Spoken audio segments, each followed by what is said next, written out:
Welcome students. आज हम एक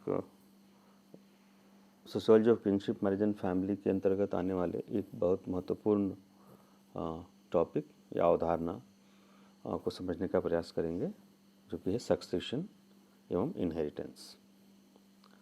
हिंदी में हम इसे पदाधिकार कहते हैं सक्सेशन को, और उत्तराधिकार इनहेरिटेंस को कहते हैं। जब हम सक्सेशन शब्द का प्रयोग करते हैं, यानी कि पदारोहण, तो ये इसका प्रयोग दो अर्थों में हो सकता है या होता है। पहला तो किसी क्षेत्र के या किसी राज्य के या किसी स्थान के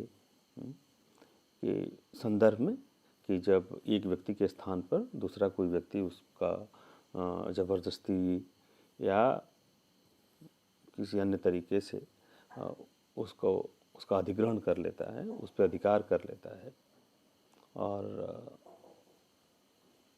अपना विशेष अधिकार जमाने की कोशिश करता है, तो हम इसे एक प्रकार का अनुक्रमण कहते हैं, है ना।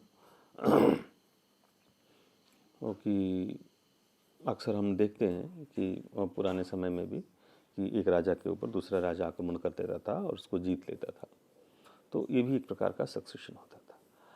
दूसरा संदर्भ है इस शब्द के प्रयोग का कि हम इसका प्रयोग अधिकारों के संचरण के रूप के संदर्भ में भी करते हैं, कि कोई भी जो अधिकार है, जो सामाजिक अधिकार है या जो पारिवारिक या धार्मिक अधिकार हैं, जो भी अधिकार हैं, उनका चुनाव या उनका संचरण नातेदारों के बीच में किस आधार पे होता है।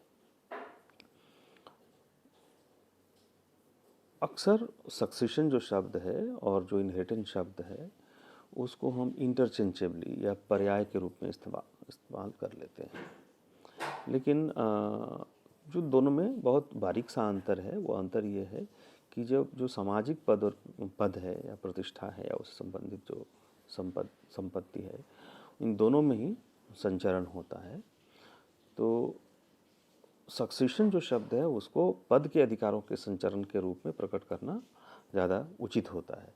इसलिए हम सक्सेशन, जहाँ भी पदों का संचरण है, मतलब एक पद एक व्यक्ति के स्थान पर दूसरे व्यक्ति को जब प्राप्त होता है, तो जिसे हम संचरण कहेंगे, उस स्थिति में उसको हम पदारोहण कहना ज़्यादा उपयुक्त रहेगा। और जो संपत्ति के जो अधिकार हैं, उसका जो संचरण है, जो ट्रांजिशन है, एक व्यक्ति से दूसरे व्यक्ति या एक पीढ़ी से दूसरी पीढ़ी, तो उसको हमें इनहेरिटेंस या उत्तराधिकार कहना ज़्यादा उचित प्रतीत होता है। तो इसी आधार पे हम इनका प्रयोग करेंगे। तो सबसे पहले इनहेरिटेंस की बात करते हैं कि इनहेरिटेंस या उत्तराधिकार क्या है। तो व्यक्तियों या वस्तुओं संबंधी वैज्ञानिक तथा प्रथागत अधिकारों के संचरण को उत्तराधिकार कहते हैं। कुछ समाज वैज्ञानिकों के मतानुसार उत्तराधिकारी से तात्पर्य केवल संपत्ति के हस्तांतरण से नहीं है, अपितु इसमें पद, प्रतिष्ठा एवं सामाजिक परिस्थिति भी सम्मिलित होती है। जब परिस्थिति का हस्तांतरण होता है, तब वस्तुएं तो स्वतः उस परिस्थिति के धारक को मिल जाती हैं। अतः जब हम परिस्थिति के हस्तांतरण की बात करते हैं, तब उसमें न केवल संपत्ति अपितु मुखिया की परिस्थिति आदि का उत्तराधिकार भी उसमें सम्मिलित होता है। उत्तराधिकार एक व्यापक अवधारणा है जिसमें संपत्ति तथा पद दोनों के संचरण की प्रक्रिया सम्मिलित होती है।